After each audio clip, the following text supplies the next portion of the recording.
አንቺ ወረተኛ ወረት የለመድሽው ሳምንሽ እየከዳሽ ልቤን አደማሽው ይላል ኤሪክ። ሄሉና ኤሪክ መሀል ምንድን ነው የተፈጠረው ነገር? እጅግ በጣም አስደንጋጭ ነገር ተፈጥሯል።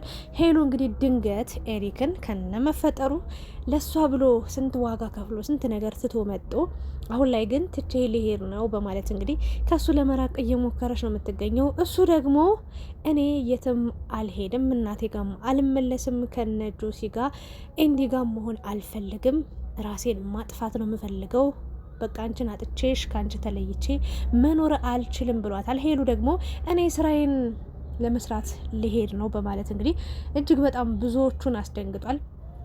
እኔ ምንም አልመሰለኝም። በነገራችን ላይ ኤሪክ በጣም ነው የሚያሳዝነው። ግን ነግራችኋለሁ፣ እኔ ምንም አይገርምም። ተመልካችም እጅግ በጣም ሄሉን በጣም ከባድ ነገር እየተናገራት ይገኛል። በጣም እየወቀሷትም ይገኛሉ። ሀሳብሽ ምንድን ነው ካላችሁኝ የኔን ሀሳብ አስተያየት እንግዲህ የምትሰሙት ይሆናል። ሲጀመር እኔ ቀድሜ የተናገርኩት ነገር ነው።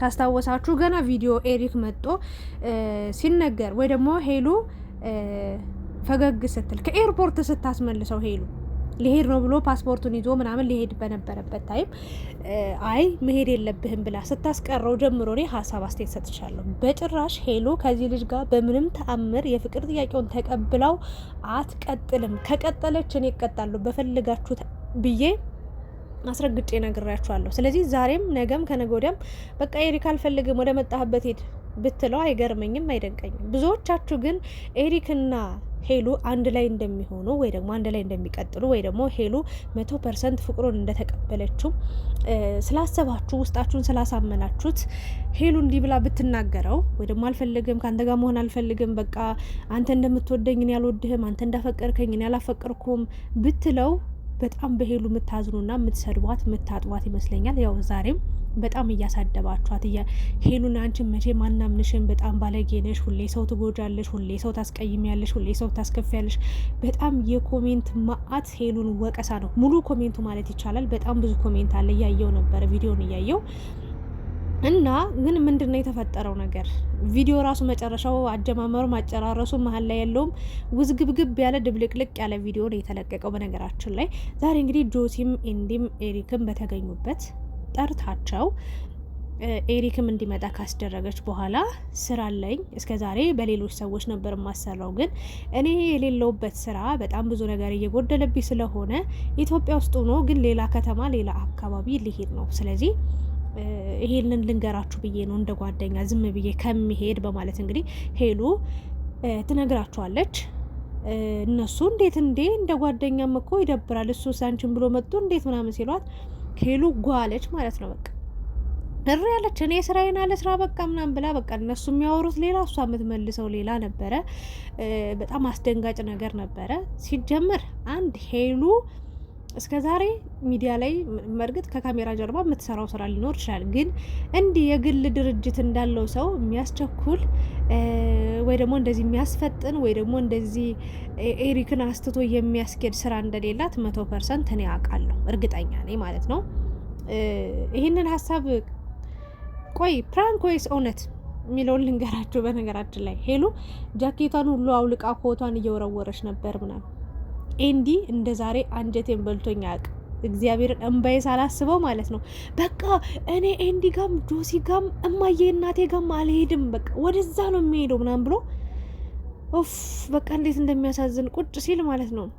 የእውነት በጣም አዘንኩ። ብዙዎቻችሁ እንደውም ኤሪክ ከመጣ በኋላ ነው እኔ በደንብ የሄሉን ቪዲዮ በቃ ዘበኛውኝ እየጠበቅኩ ያለሁት በጣም በጉጉት በቀን 2-3 ቪዲዮ አረ ይለቀቅልን ከኤሪክ ጋር ምናምን እየተባለ ሲፖስት ምንድነው ወንድ አምላክ የምትሆኑት ትላላችሁ። ግን ኤሪክ በጣም የሚወደድ ሰው ነው። የእውነት ለመናገር የሰው ሀገር ሰው ነው፣ የሰው ባህል የሰው ነው። ግን እንደ ሰው ነው የምትታዩት እዚህ ምድር ላይ ሁላችንም ከየትም መጣን ከዛም ከዚህ መጣን የእግዚአብሔር ፍጥሮች ነን። በቃ አንድ ፈጣሪ የፈጠረን ፍጥሮች ነን። ስለዚህ በየትኛውም አጋጣሚ እንገናኛለን፣ እንተዋወቃለን፣ እንግባባለን። ይሄ ምድር ለሁሉም ሰው በቃ ይሄ ኢትዮጵያ ላንተ አልተፈጠረችም አትሄድም አይባልም። ሌላ ሀገር ቱርክም ለኢትዮጵያውያን አልተፈቀደም ስለዚህ እዛ መሄድ አትችሉም አይባልም። የፈለጋችሁት ሀገር የመሄድ ይቻላል፣ መብት አለን። ምክንያቱም እግዚአብሔር የፈጠረው መሬት ስለሆነ ማለት ነውና ነጭ ስለሆነ ምናምን ሳይሆን አንደበቱ በጣም ነው ደስ የሚለው። በጣም የዋህ ነው። ለሄሉ ያለው ቦታ ራሱ በጣም የሚደነቅ ነው። ጥሩ ልብ ነው ያለው። ይህን ልጅ አለመውደድ አይቻልም። እስካሁን መጦ ክፉ ነገር አላየንም። በቻለው አቅም እንደውም ሄሉን ደስተኛ ለማድረግ የቻለውን ያህል እየሞከረ እየጣረ ነው የሚገኘው። ሄሉ በእርግጥ ፈገግ ብላ እየተቀበለችው ነው እና ኤሪክን አለመውደድ አይቻልም ለማለት ነው። ወደ ሄሉና ኤሪክ ደግሞ ዛሬ ወደ አመጣችሁ ሀሳብ ስመጣላችሁ መጀመሪያ ላይ አብረው የማይሆኑበትን ምክንያት እነግራችኋለሁ። ወደ መጨረሻ ላይ ሄሉ ለምን በጭራሽ እንደማትቀበለው 100% አትቀበለውም። ከኤሪክ ጋር ምንም የፍቅር ግንኙነት አትጀምርም ብዬ 100% ዛሬ ብቻ አይደለም በጣም ብዙ ቀን ተናግሬዋለሁ። ለምን ያንን እንደተናገርኩኝ እነግራችኋለሁ። በቅድሚያ ግን እንደዚህ ስትል እንግዲህ እነ ጆሲም በጣም እየተበሳጩ ነበር፣ እነ ኤንዲም እንደዛው። መጨረሻ ላይ እባክሽ ብለው ሲለምኗት እሺ በቃ አልሄድም፣ ግን ስራ ይበላሻል እንደዚህ ምናምን ስትል አይ የሚበላሽ ነገር ሲጀመር አብረንሽ እንሄድ አላት። ስራ ካለሽ እንደውም ስራሽን ታሳይኛለሽ፣ እዚህ ብቻዬን መሆን አልፈልግም ምናምን፣ ስለዚህ አብረን እንሄዳለን ሲላት ኖ ብቻዬን ነው የሚሄደው አለች። ያ ማለት እንግዲህ ኤሪክ ከሷ እንዲርቅ ከሷ ጎን እንዳይቆም ወይም ደግሞ ተስፋ ቆርጦ በቃ ጠፍታለች ብሎ ለወራቶች መቼ ነው ስንት ጊዜ ነው ቆይተሽ የምትመጪ ስትባል ለወራቶች ነው ያለችው። እና ያ ማለት ኤሪክን ድጋሚ ማየት አትፈልግም ማለት ነው። ራሱን የሚስቀልም እናቱ ጋር የሚሄድም ከነ ኤንዲ ጋር የሚቀመጥ ጭራሽ ቁልፍ ጥይላችሁ ሊልና ቤቴ ይቀመጥ አለችና ያ ማለት በቃ እቃ አረገችው ማለት ነው። ሂዳ እስክትመለስ ቁጭ ብሎ የሚጠብቃት ልክ ሶፋዋ ማለት ነው፣ ወይ ጠረጴዛዋ ወይ ኪችኗ ወይ ቤቷ እንደዛ ነው ያስመሰለችው። ይሄ ልጅ እኮ እናቱን ትቶ እሷን ብሎ ስራውን ትቶ ስንት ነገር ትቶ እሷ ጋር ነው የመጣ። እሷን ፈልጎ ነው፣ እሷን አፍቅሮ ነው፣ እሷን ወዶ ነው። ለደቂቃም ለሰከንድም ወይ ደግሞ ብቻ ለሰዓትም ለቀንም እንድትለየው ስለማይፈልግ ነው። በቅርቧ ሆኖ ሁሌ ማየት፣ በእሷ ደስታ በእሷ ፈገግታ ፈገግ ብሎ መዋል መቆየት ስለሚፈልግ ነው እንጂ ሌላ ምንም ታሪክ እዚህ የሚያስቀምጠው የሚያስቆየውም ታሪክ ኑሮ አይደለም። እና በቃ ከነ ጆሲ ጋር ቆይ ምናምን እንዴ እነሱን ነው እንዲያፈቀረው ያልገባኝ ነገር፣ በጣም የገረመኝ ነገር ብቻህን እንዳትሆን በቃ ከነሱ ጋር እንዴ ብሩ ይጨነቅ እንጂ ሆቴልም እኮ ማደር ይችላል፣ አልጋ መያዝ እኮ ይችላል። ኢትስ ኖርማል። ግን አንቺን ፈለገሽ በቃ። እና እንደውም የምር ለሱ ቦታ ቢኖርሽ ለሱ ክብር ቢኖርሽ ወስደሽ እንደውም ስራሽ የእውነት ከሆነ ሲጀመር ዋሽተሽ ነው የፈጠርሽው ፈጠራ ነው። ግን ያንቺ እንኳን ስራ ቢኖር ሬስፔክት ለማድረግ እንደዚህ ስራ ሊሄድ ነው እንደውም ስራዬን እስኪ በዛው ላስጎብኛችሁ ላሳያችሁ፣ የሚያግዝሽም ነገር ሊኖር ይችላል። የውጭ ሀገር ሰው ያው የተለያየ ሙያ ሊኖራቸው ይችላል፣ በሙያውም ሊያግዝሽ ይችላል በእውቀቱ ምናምን። ግን አንቺ ያው ከአንቺ እንዲርቅ ስለፈለግሽ ይህንን ያደረግሽው። ለማንኛውም ግን ኢትስ ፕራንክ ነው ያደረገችው ሄሉ። በነገራችን ላይ ሀሳብ ይዛ መጣች። ከዛ ኤንዲን አወራቸው። የተሳደባችሁ ሰዎች ሲጀመር ቪዲዮውን ምንም አልገባችሁም። እርግጠኛው የምነግራችሁ ነገር ሄሉ ነገ መጣ እንደዚህ ፕራንክ ነው የሰራውትኝ ለምን ትቆጣላችሁ ምናምን ብላ ልትቆጣ ትችላለች። እንደዛ ከተቆጣች እኔ ራሱ ሰድባታለሁ። የእውነት ለመናገር ለምን አንዳንዴ ዩቲዩበሮች የተመልካችን አሁን ኤንዲ ስለምንል በኤንዲ መጡብን በቃ። ከዛ ኤንዲን ማስከፋት፣ ኤንዲን ማሳዘን፣ ከዛ እኛ በምንሰጠው ኮሜንት እኛ በምንሰጠው ሀሳብ እንደዚህ ያላችሁን እኮ እንዲሰደባችሁን እንዲያላችሁን ብለው ሲመጡ ነው ይበሳጫሉ። ለምን ፕራንክ ነው ካሉ ፕራንክ ይሁን፣ ካልሆነ ግን እንዲህ ነው ብሎ ይናገሩ። ዝም ብለው የሄዱና አሁን ቪዲዮ ተዘጋ። ፕራንክ ነውም አልተባለም ምንም አልተባለም። ግን እኔ በደንብ ሳየው ቪዲዮን ፕራንክ ቪዲዮ እንደሆነ ሄሉ ፕራንክ እንዳደረገችው ነው በደንብ የተረዳሁትኝ ይመስለኛል። ፕራንክ የተደረጉት ጆሲና ኤሪክ መሰሉኝ። ኤሪክ በትክክል ፕራንክ እየተደረገ ነበረ። ሄሉ ወደ መጨረሻ አካባቢ ያወራችሁን ቪዲዮ ካያችሁ ፕራንክ ነው ያደረገቻቸው፣ እንደዛ ነው። ነገ ግን መጣ ለምን እንዲሰደባችሁኝ ለምን እንዲያላችሁኝ ብትል የእውነት ደስ አይለኝም።